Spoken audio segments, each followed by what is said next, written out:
Hi, I'm Amelia, and in this week's video I'll be talking all about the things that I made in January.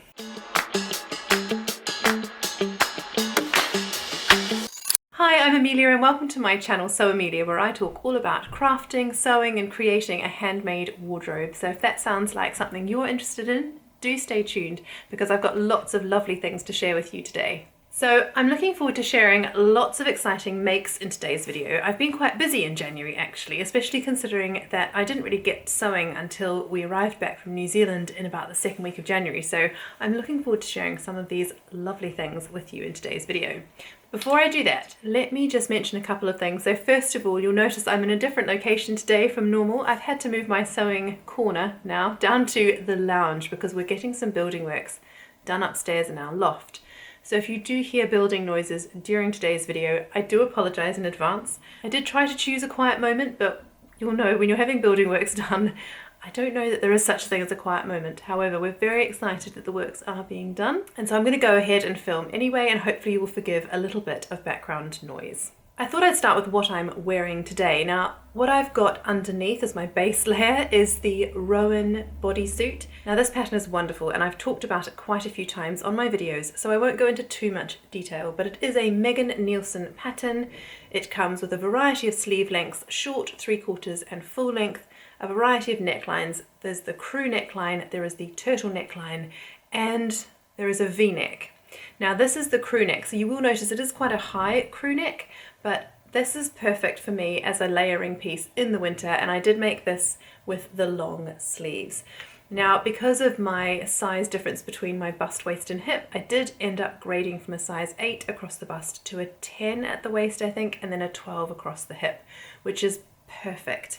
And I did make the bodysuit, which has poppers, so it closes with a popper fastening, and it does have elastic in the leg hole, so it is actually very, very comfortable, and I just find bodysuits so nice and warm and cozy in the winter time. Now over the top of that today I have layered my Rosary Apparel Hazel dress, which is one of my favourite dresses to wear in the summer, and you can also style it up for the winter. So I've got this on today, and then just because it's quite cold at the moment, because obviously we've got the roof of our house is off because of the builders working, so no point in having the heating on, so I've got quite a few layers on today, and this is my bombshell bomber that I made. It's the We Are Knitters pattern. It's lovely and cozy warm, just as an extra layer on top of what I'm wearing. So that's today's outfit. It's all handmade, which is really, really lovely. Now, as with all of the patterns that I mentioned today, I will link them in the description box below this video. And if the fabrics that I used are still available, I shall link those as well. So let's jump straight in, and one of the first things I made in January was the Elysian bodysuit by Friday Pattern Company, and here is my version. Now you'll know if you've watched my Make 9 video that one of my goals for this year is to use up a few of the fabrics that have been lingering in my stash. Now a lot of these are offcuts and remnants from previous projects, so I don't have a huge amount of them in my stash, but enough that I'd like to get them used up. Now this is a black bamboo jersey, and I believe it's still available from Sew Me Sunshine, and it is the softest fabric to wear against your skin. I absolutely love it. Now I also love a bodysuit, as you'll know, and when I got back from New Zealand it was just so cold that I needed a couple more base layers in my wardrobe, and this is such a beautiful base layer. So it's got a scoop neckline. I actually raised the neckline by an inch, and you'll see from the photographs that it still sits quite nice and low on me. I do like that scoop neck, but it does sit where I feel comfortable with it. I think any lower and I would probably start feeling a little bit uncomfortable. So that's great. Now the bodice at the front is fully lined, so that feels very supportive and cozy. So you'll notice on the front, or perhaps you won't because it's black, it's quite tricky to see, there is a lovely curved seam line here which just looks so pretty, and I've decided to top stitch that down. And then in terms of the finishing on the leg, so this one is finished off with a hem band around the leg openings, which is very, very comfortable. So now the bottom is sewn down, there are no poppers, so you do just have to work around that, but it is a very, very comfortable bodysuit to wear. I love the long sleeves. I chose to make the long sleeve version with the extended cuff. There is a 3/4 length version, and I have seen some people hack it to have short sleeves for the summer, and I definitely would look at doing that. Now this used about, I'd say I got it out of 1 meter remnant, which I think is pretty good going. I'm pretty sure it was just 1 meter, maybe it was slightly more, but it was a very odd shaped piece of fabric, so I did manage to get the cuffs out of some of the remnant pieces. Now the Elysian bodysuit comes in Friday Pattern Company's excellent size range, so that's from an extra small right through to a 7XL. Now because the finished garment measurements are quite a lot smaller than your given measurements, I did decide to almost size up, I suppose. I came out as a size small across the bust and a medium across the waist and a large hip. But I did size up to a medium, large and extra large, and I just graded that, which was quite straightforward to do. But having worn it, I think the length is great, so I wouldn't take anything away from the length of the bodysuit, but I do feel that particularly around the waist and the bottom actually, it's slightly on the big side. So I may well size back down to my small, medium, large measurements next time I make it, just to see the difference in fit that provides. I have a couple more jersey scraps in my stash that I'm quite keen to get sewn up, and I think this is such a gorgeous pattern, and it's already been worn so much over the month of January in the cold weather, and it's been a great elevated base layer. Now the next thing I sewed in January was a pattern that I've already sewn before, and it's the new Craft House everyday dress. I absolutely adore this pattern. I love the shape of the bodice, I love where it sits, I love how floaty it is, and I adore the puffed sleeves. I haven't actually made this dress with the longer sleeves, I've only done the short sleeves because that's what I prefer really, and I do like a dress that you can wear in the summer and in the winter.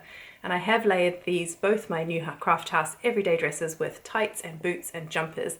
And even though they've got these short sleeves, I can just pop a bodysuit underneath if I need an extra layer underneath, and I'm good to go. So here is the one that I made this month, and I absolutely love it. This is a fabric that I bought whilst I was in New Zealand from the fabric store, and I will link that below. It is such a lovely soft cotton, and I think it's been so nice to wear in the winter weather, but I think it will also work so beautifully in the hot summer weather. Now I actually sized down. Previously I made a size 10 in this, but I did find it came up quite big and billowy, especially across my back. So I did size down to a size 8 for this one, which feels great across the back, but it feels a little close across the front. So I'm not quite sure what I'll do for next time. I might make a size 8 at the front and a 6 at the back, or do a small back adjustment or something, just to bring the back in a little bit, whilst giving me this space across the front. So it still fits beautifully, it's very comfortable to wear, but I am just going to have to think carefully about sizing before I make this pattern again. Now the other thing I did with this pattern is I am about 5'5", just under 5'5", so I'm not especially short, but I did find that this pattern was going to come up quite long, like almost like a maxi dress on me, which wasn't really what I wanted. So what I decided to do for this one was to take 5 inches off each tier, just to balance them so that proportionally they would stay the same. And that just allows the dress to finish below my knee, just below my knee, which is a length that I prefer.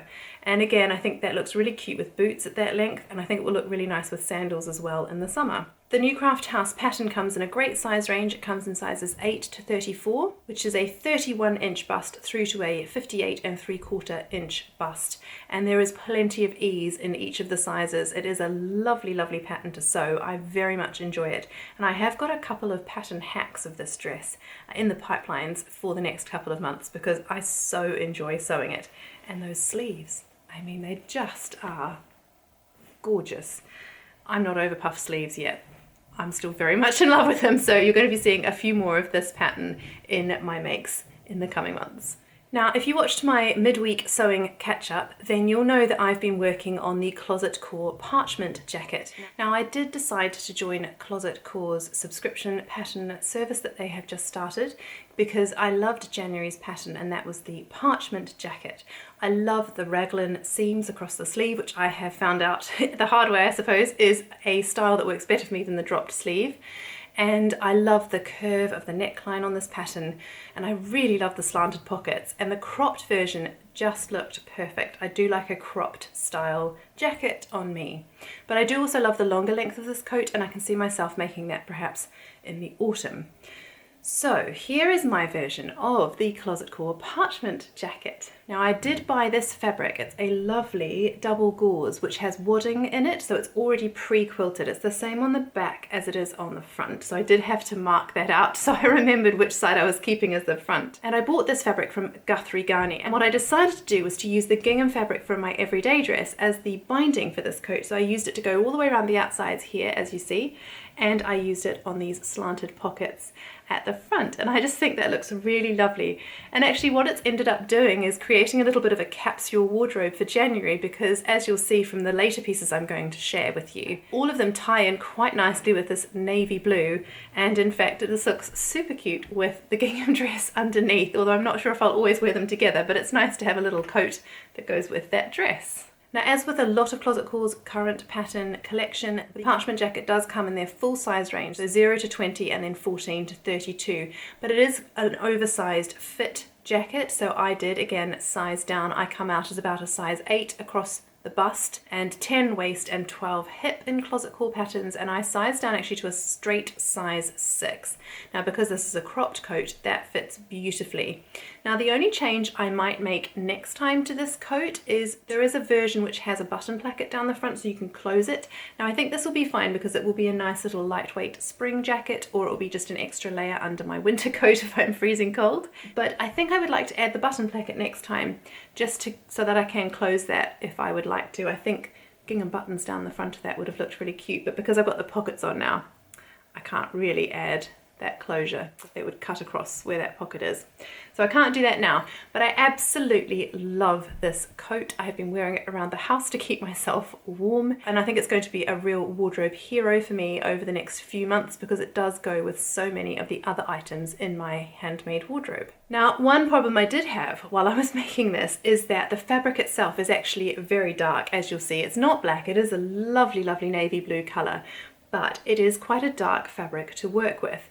Now, I did upstairs in my previous sewing room have a beautiful big window to work with beside me, but now I'm down in the lounge and it is quite dark down here. There are windows just over here, but we keep the shutters closed during the day, so there isn't a lot of natural light. So one of the first things I did move down into this little corner was my Serious Readers light, which you'll see up here.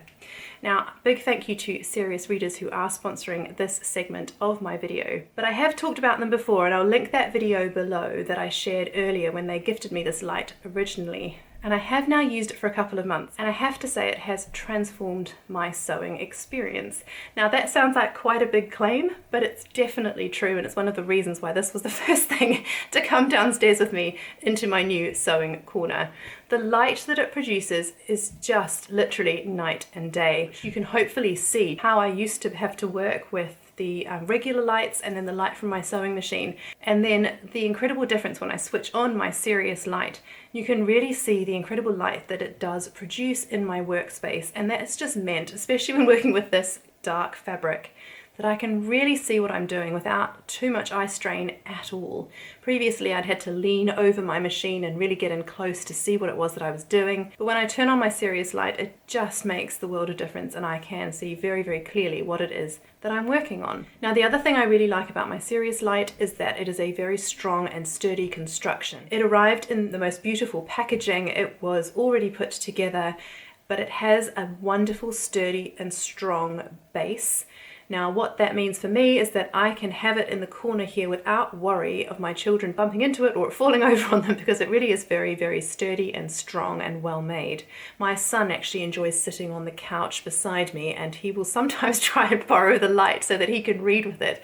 So it's definitely much loved by lots of different members of the family. Now what I love the most about it is that Serious lights use what's called daylight wavelength technology, which aims to simulate daylight as closely as possible. Now I really appreciate that because I'm someone that does a lot of my sewing at night time, and if I have too much artificial light on, I find it really affects my sleep.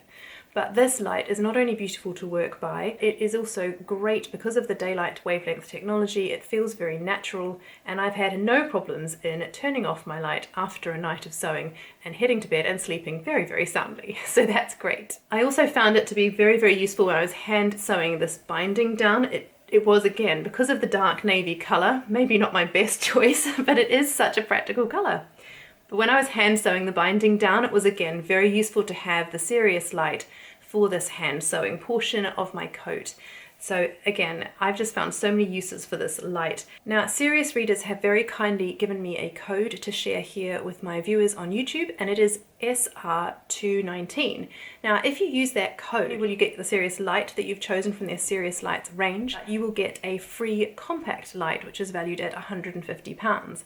Now, I found that compact light, again, very useful for hand sewing in the evenings. I've also had it up beside my bed as a reading light. It's a lovely little light. It looks great all over the house. And that will be free if you use my code, again, SR219, and I will put that in the description box below the video. The other thing you'll get with that code is free international shipping. So if you are someone like me who sews at night and needs a little bit of extra light in your workspace, do go and have a look at those serious lights. I can definitely recommend them. Now, the last thing that I made in January was a Burda pattern. Now, you'll know if you've watched my videos before, I don't sew a lot of big four patterns. I find their sizing to be quite confusing at times, especially finding the finished measurements and things, and because I have such a difference between my bust, waist and hips, I sometimes find it very difficult to know which size to make. But I saw this pattern and I absolutely loved the style, particularly of this shorter skirt here. I like the A-line shape.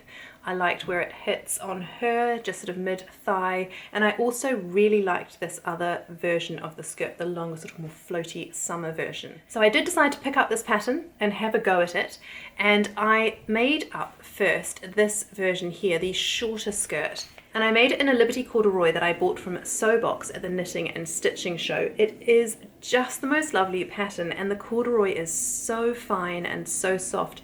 It has been absolutely joyous to wear. Now, because this is a corduroy, and corduroy sticks to tights, and this is a winter skirt, I did decide to fully line the skirt. So you can see there just a black lining that I happen to have in my stash, and I just tucked that underneath the button placket on this side, just so that it would be fully attached to the skirt. And then I obviously hemmed both of those layers so that the lining sits just underneath the skirt fabric. Now, I have worn that so much already. I absolutely love it. I've got a little navy blue turtleneck that I wear, and it will go beautifully with my new Parchment jacket too. Now, I have a couple of things to say about this pattern. I think I'm going to do a full pattern review of the Burda 6252 because I have quite a lot to say about this pattern, and it will be too much, I think, for this makes video. But just suffice it to say, I did find that I had to make quite a lot of alterations to this pattern to make it fit. There were some measurements on the pattern, but there wasn't actually a finished waist measurement, which I found a little unhelpful. It did have finished hip measurements, and I thought this would be fine, but actually in the end I ended up having to take about 2 inches off, so 1 inch off each side of this button placket, so that I could get the fit that I wanted, and then I had to take the waist in slightly as well at the side seams to make this really fit my shape. Now that's fine, I don't mind doing a little bit of alteration, but if there had been finished measurements on the pattern or on the pattern envelope, that would have really assisted me in terms of choosing a size or being able to grade so that it fitted a little bit better, and I wouldn't have had to do quite so many alterations. Now, what I did also decide to do was to lengthen it by 3 inches. When I looked at the pattern pieces, I thought it's just going to be a little short for me, and as I say, I'm 5'5", so I'm not incredibly tall. So I did lengthen this by 3 inches in the end. I'm really, really pleased with where it falls on me. It still is a little mini skirt and it's super cute, but it's not so short that I feel uncomfortable wearing it, which is perfect. I did finish this off with covered buttons down the front, and I love the look that that gives. I looked through my button tin, but I couldn't find anything that was quite right. So in the end, I did decide to go for covered buttons. And I put in a sewing label that my lovely husband got me for Christmas. So Amelia, these are from Wonder Label, and I'll link them below. He created those and popped them in my Christmas present this year, which was just lovely. So I made that skirt, and I thought, you know what, I'd love to make it again in the summer in a lighter weight fabric. And then New Craft House had a dead stock drop of Liberty fabrics, and we all know how I feel about Liberty fabrics, and there was one that I could not say no to, and that was this blue, white and yellow floral Liberty. It's just beautiful. Now, I ordered 2.5 meters because it needed to be a dress, I thought. But there was only 2 meters left, unfortunately, when they came to process my order, so they did send me what they had, and it was enough to make this skirt, which actually is a very happy accident because I do love the skirt. Now, interestingly, when I made it in the lawn, it almost came out bigger than when I made it in the corduroy, so I'm not quite sure how that happened. So I did the same thing as before. I took 1 inch off each side and just tucked that under the button placket, and I actually interfaced the button placket as well. I should have mentioned that. I did that for both versions. I just think button plackets need interfacing just to make sure they're really secure and they don't get damaged over time. I want my clothing to last me a long time. So I'd much rather take the care at the making stage rather than have to do some mending later. So I did interface the button placket. I had these little white buttons in my stash and I think they look really lovely down the front of this skirt. And yes, with this one again, I had to take it in at the side seams as well, just to really fit my waist. Interestingly, I don't think this one fits quite as well over the bottom. I think I may need to go and adjust these darts a little bit and just make them a bit more fitted over my bottom, perhaps take them in a little bit. But I'm going to wait for the summer for that one and do a bit more adjusting when it comes to the warmer weather and I reach for this to put this one on. I cannot wait to wear this one. And in fact, what I would love to do is to find a light yellow jersey fabric that I can turn into like a blommer tank to go with this skirt. I think it would look so lovely with a nice happy yellow tank top underneath. Although you'll see from the photographs I did style it with a lovely white tank that is in my wardrobe already. That's just a ready to wear one and I think it looks lovely with that too. And you'll also see from the photos that it goes really nicely with my new jacket, so I'm really chuffed with that. It wasn't intentional, but I seem to have created a little bit of a capsule wardrobe this month and I absolutely love that. I love that all these pieces can work really well together. The dress with the jacket, the skirts with the jacket, they work really well with pieces that are already in my handmade wardrobe like my turtlenecks and my tank tops. So I'm really pleased with my January makes. They are going to go into heavy rotation I think in my wardrobe just because they already fit so well with what's in there. And that really was one of my goals for this year, to use up my fabric stash and to create pieces that are really going to be a cohesive part of my wardrobe. So thank you so much for watching today. I hope you enjoyed seeing those things that I did get made up in January. Do check my description box below for all of the fabrics and patterns that I've mentioned and for my discount code if you're interested in checking out any of those serious lights that I also mentioned earlier. If you haven't yet subscribed to my channel and hit that notification bell, I would so appreciate if you could do that. And if you did enjoy the video, please do leave me a like. And also let me know in the comments below which of those items of clothing you have made and what you're working on this month. It was so fun chatting with a lot of you after Wednesday's video and hearing what it is you're working on in your sewing rooms this week. So do let me know what you're making. It's always lovely to chat in the comments. So I'm looking forward to sharing my February plans with you next Saturday. Lots of lovely makes planned for February. It's cheering me right up, especially in this cold weather that we've been having, to get out these lovely patterns and fabrics and get creative in my little corner of the lounge. So until next week, I look forward to catching up with you then, and I hope that you have a lovely week ahead full of lots of happy sewing. I'll see you soon. Goodbye.